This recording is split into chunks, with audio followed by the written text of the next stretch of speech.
बहुत समय पहले की बात है। भीमा नाम का आदमी तबला बजाने में बहुत ही मशहूर था। उसकी तबला बजाने की प्रशंसा दूर दूर तक फैली हुई थी।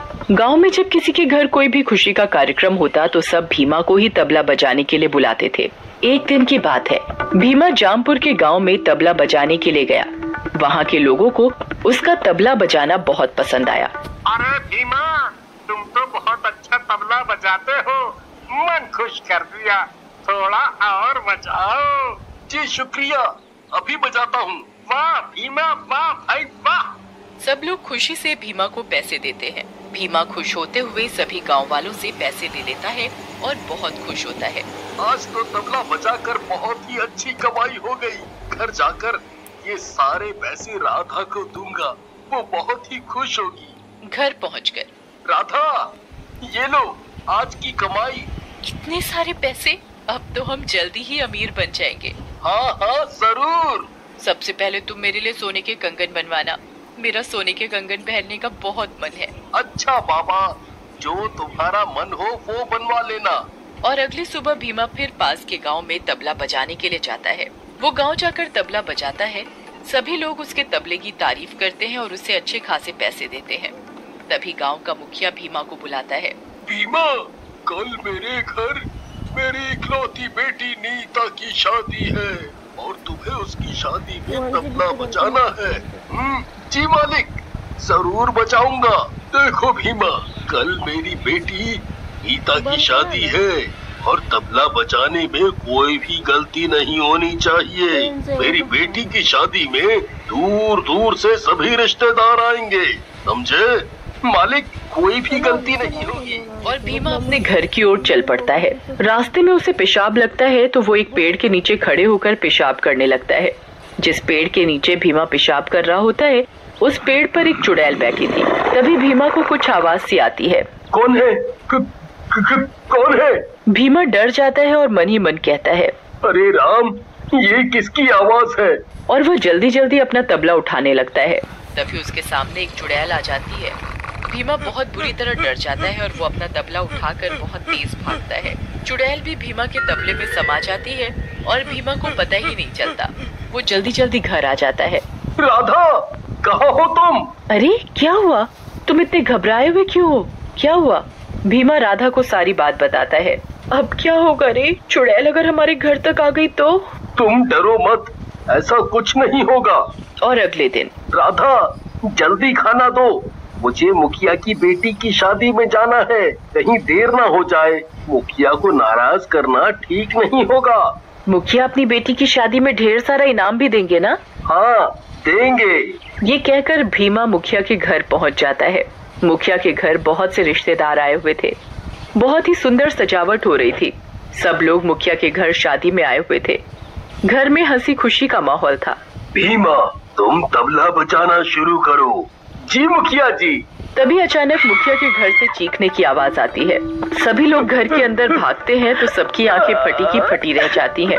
मुखिया की बेटी अपने दोनों कानों पर हाथ रखे हुए थी और जोर जोर से रो रही थी। भीमा के तबले की आवाज मुखिया की बेटी के कानों में बहुत जोरों की लग रही थी। वो जोर जोर से चिल्ला रही थी, बंद करो, बंद करो। तभी मुझे कुछ सुनाई नहीं दे रहा और उसे एक चुड़ैल दिखाई देती है। चुड़ैल को देखकर मुखिया की बेटी की चीख निकल जाती है। चुड़ैल उसके दोनों कान बहरे कर देती है। हाय मेरी बेटी, तुझे ये क्या हुआ? मेरी बेटी, बेटी। मुखिया अपनी बेटी की ऐसी हालत देखकर बहुत दुखी होता है और मुखिया जोर जोर से रोने लगता है। मुखिया के घर खुशी का माहौल मातम में बदल जाता है। और अगले दिन, भीमा भाई, घर पर हो क्या? अरे सत्तू, कैसे आना हुआ? और तुम कैसे हो? बढ़िया हूँ। कल मेरे बेटे का जन्मदिन है और तुम्हें उसके जन्मदिन में तबला बजाना है। तुम आओगे ना? हाँ हाँ, क्यों नहीं, जरूर बजाऊंगा। तो ठीक है, कल शाम को समय पर पहुँच जाना। ठीक है। अगली शाम भीमा तैयार होकर सत्तू के घर जाने की तैयारी करता है और वो अपना तबला उठाने लगता है। उसे तबले में से कुछ डरावनी आवाजें आने लगती हैं। भीमा आवाज सुनकर डर जाता है। तभी तबले में से चुड़ैल निकलती है और तबला अपने आप बजने लगता है। भीमा बहुत बुरी तरह डर जाता है। तभी चुड़ैल गायब हो जाती है।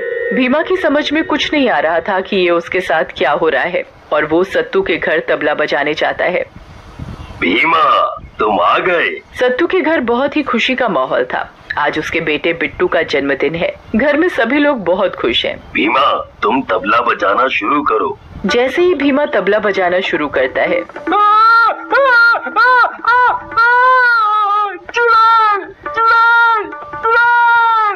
बिट्टू जोर जोर से चिल्लाने लगता है। चुड़ैल बिट्टू के दोनों कानों में जोर जोर से तबले की आवाज तेज कर देती है कि उसके दोनों कानों से सुनाई देना बंद हो जाता है।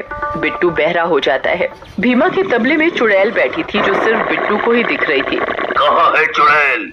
बिट्टू बेटा, कोई चुड़ैल नहीं है, कोई चुड़ैल नहीं है बेटा। पिताजी, मुझे कुछ सुनाई नहीं दे रहा, मैं बहरा हो गया।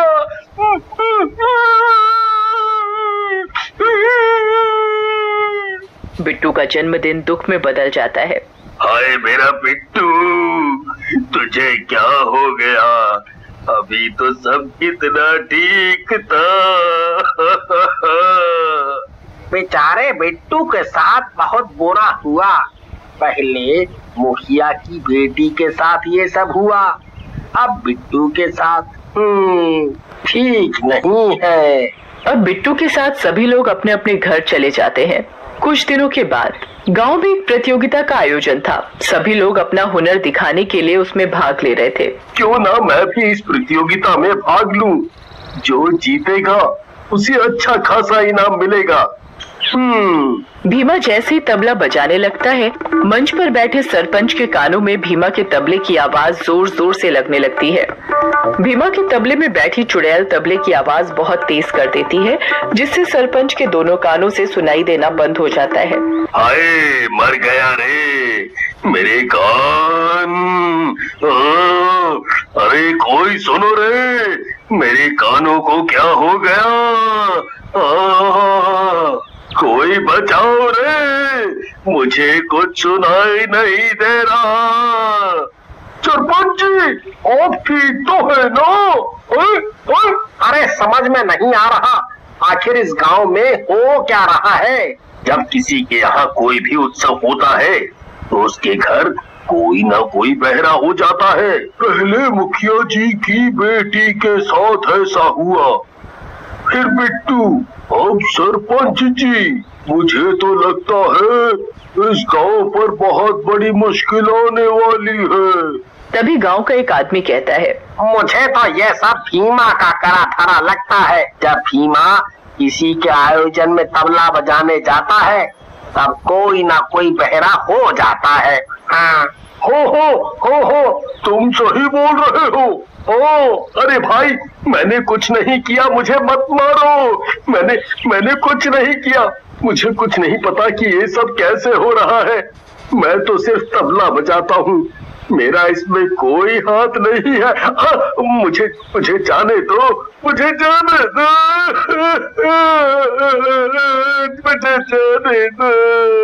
भीमा जोर जोर से रोने लगता है और भीमा के हाथ से गांव के लोग तबला छीनने लगते हैं।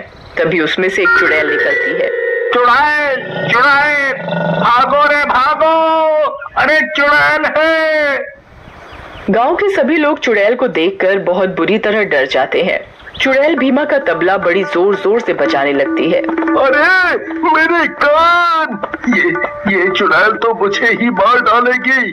कोई रोको इस चुड़ैल को, मर गया रे। ये तो मुझे बहरा करके ही छोड़ेगी। चुड़ैल और जोर से बजाने लगती है। अरे ये चुड़ैल तो हम सबको बहरा कर देगी, कुछ करो। तभी एक आदमी हिम्मत जुटाकर चुड़ैल से तबला छीनने की कोशिश करता है तो चुड़ैल उसका गला पकड़कर दूर फेंक देती है। तभी एक आदमी एक तांत्रिक को बुलाकर लाता है और उसे तबले की चुड़ैल के बारे में सारी बात बताता है। तांत्रिक कुछ देर आंख बंद कर चुपचाप खड़ा हो जाता है।